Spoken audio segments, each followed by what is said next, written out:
Well, second, apologists hold different views about the relationship of apologetics as a discipline to the discipline of theology, particularly systematic theology.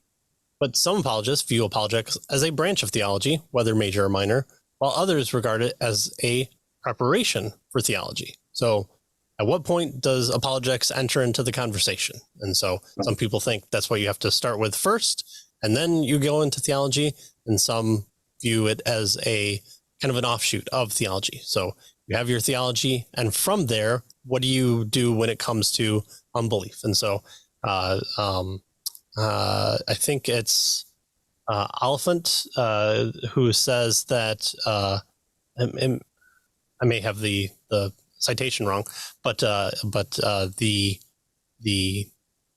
idea of apologetics is the application of God's word to unbelieving thought. So that's kind of the biblical definition for atheism there as well. So how do we approach then theology in relationship to apologetics, or vice versa? Or are they handshakes?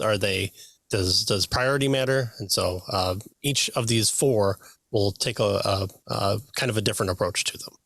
Right. Good. So question one, on what basis do we argue that Christianity is the truth? Question two, what is the relationship between apologetics and theology?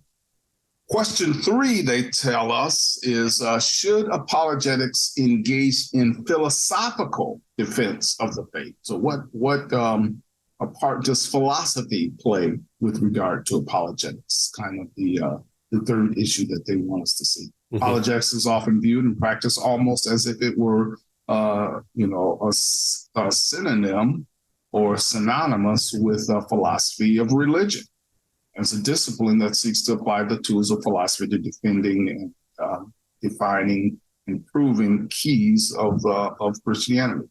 So, on the one hand, it's all about philosophy and the philosophy of religion, and that's what apologetics is all about.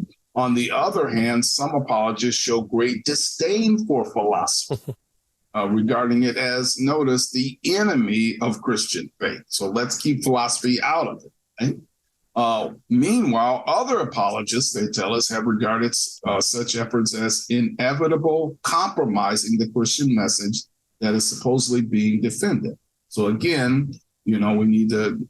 So what does philosophy play? It's the question here with regard to the defense of the Christian faith. Now they're going to have to give us kind of a defined philosophy for us, right? Search for wisdom, perhaps, that sort of thing.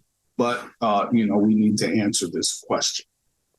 Right. So that's the third question that they want us to see. The distinction, this third question brings about the distinction of each of these four positions. Right.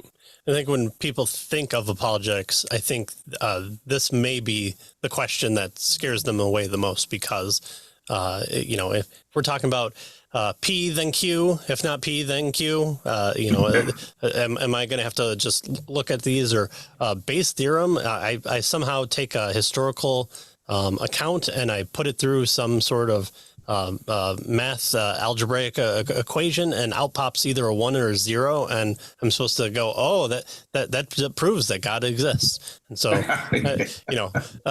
here I think is where the scary part of apologetics comes into play. One that proves it. When one pops out, one is good. Yes, yep. It's binary all the way down. Yeah.